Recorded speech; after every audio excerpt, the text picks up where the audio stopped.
Show starts right now.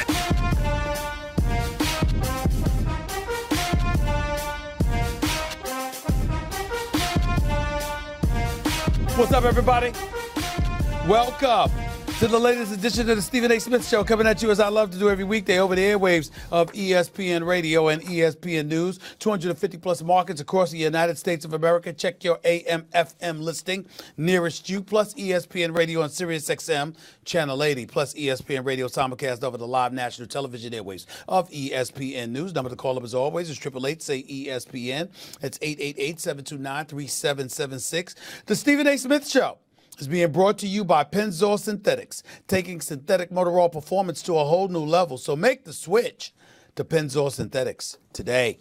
First of all, I want to start by saying congratulations to Mike Fiers, pitcher for the Oakland Athletics. The Oakland A's became the 35th pitcher in the history of baseball to throw 2 no-hitters. Only 34 men have done it before. He pitched a no-hitter last night against Cincinnati Reds. Congratulations to him. Leading them to a 2-0 victory last night against the Reds right here in Oakland, California, which is where I'm at. I'm across the bay, but I'll be at the game tonight. Golden State Warriors versus the Houston Rockets, Game 5 of the Western Conference semifinals. Series is tied 2-2, courtesy of Houston winning games 3 and 4 on its home turf. Now it is now the best of 3 series, and we'll get into that, of course. Time for Straight Talk, brought to you by Straight Talk Wireless, best phones, best networks, no contracts. Here's the deal.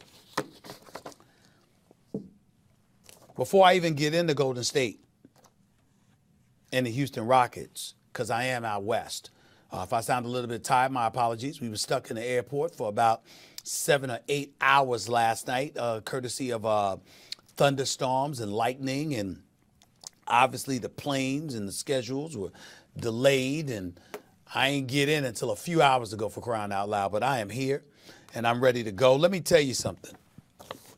Before the Houston Rockets invade the Oracle tonight and try to steal a game on the Warriors' home turf, there will be an earlier game taking place. It will be the Milwaukee Bucks hosting the Boston Celtics, Game 5 of the Eastern Conference semifinals.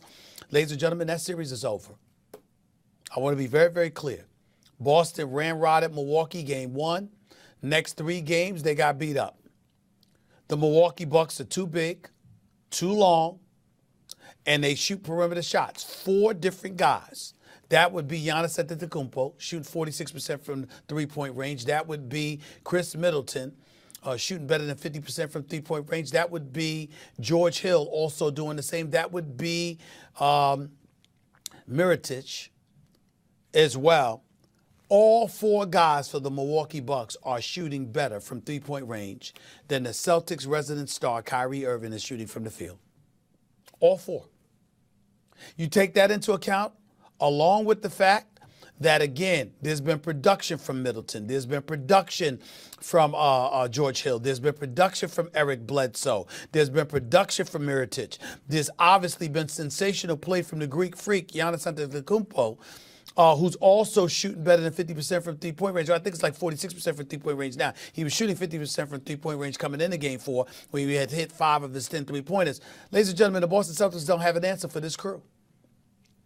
Now, I held out hope from an emotional perspective that it would be Boston in the NBA Finals. But I'm going to tell you something right now. Everybody wants to point to Kyrie Irving, and Kyrie Irving cannot be defended in this series in terms of the way he's played in this series. He has come up short. He has not been what he's supposed to be in this series. He has come up short. He is not playing well. He's shooting about 24% from three-point range.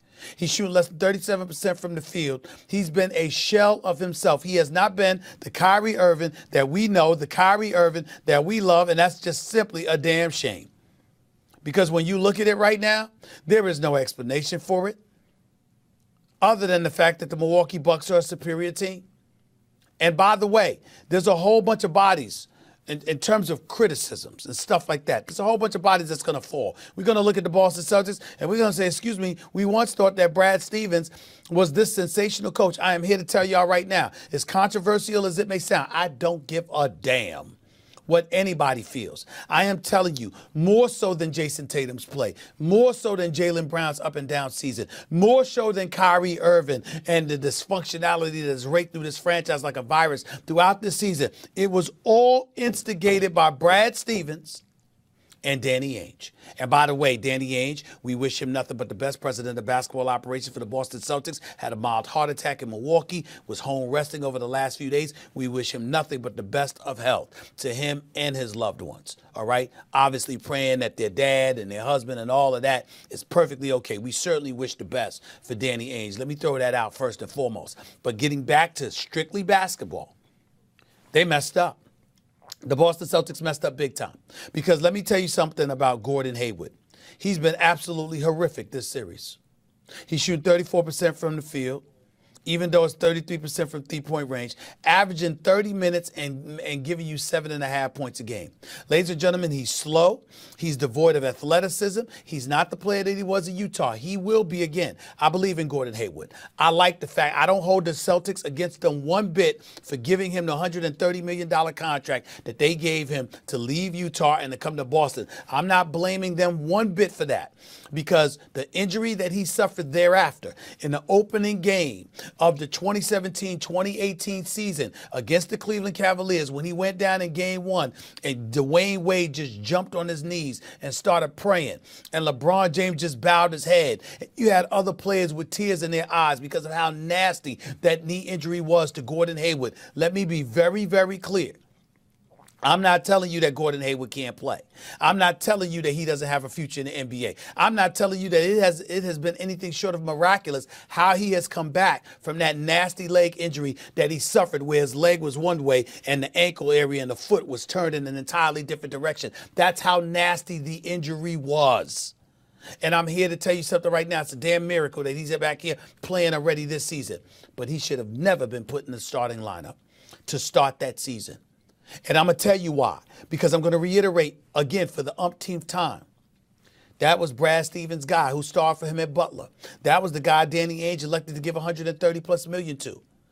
How do you go to young players, a 22-year-old Jaylen Brown, a 20-year-old Jason Tatum, who had just helped carry you to Game 7 of a conference finals against the Cleveland Cavaliers last year, and LeBron James? How do you go to those youngsters after the year they had, and I didn't even bring up Terry Rozier, who was starting because Kyrie Irving had been hurt too, and say to them, we're going to ask you to take a back seat to Gordon Hayward, who clearly wasn't ready to play? We're going to ask you to take that back seat. And then on top of all of that, you know what else we're going to do? We're going to tell Terry Rozier in a contract year, you know what?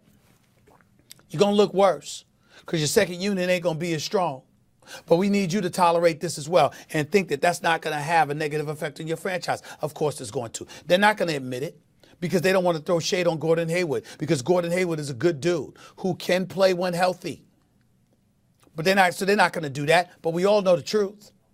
And when you go to youngsters and you psychologically damage them that way because you hurt their feelings, you compromise their ego, you do whatever, it's hard to recover from that, particularly when you got a guy like Kyrie who's cerebral, who does his own thing anyway. And even though he wants to view himself as a leader, in fact, what he is an elite star-studded kind of player, but not necessarily the quintessential leader that'll galvanize the troops around him, because he's not that kind of player and he doesn't have that kind of temperament. What do you think he's going to do? Just the other day, when he shoots 7 of 22 or 7 of 23 from the field and they lose to the Milwaukee Bucks, what does Kyrie Irving say? I should have shot more. I should have shot 30 times. How do you think his teammates are taking that? So these are the kind of things that we're going to point to. And I understand that there are remnants that you can peel. And you can sit up there and say, you know what, this is the big problem as to why this team wasn't but so successful. But the reality is, ladies and gentlemen, is this, plain and simple.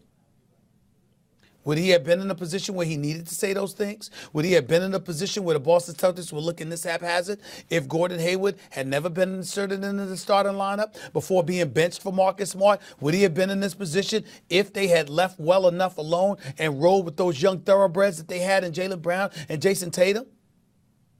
Would Jason Tatum look like a depressed puppy every time you walk into a locker room and see him there? Clearly just going to work to do his job. Clearly doesn't want to do it. Ladies and gentlemen, I got some news for you.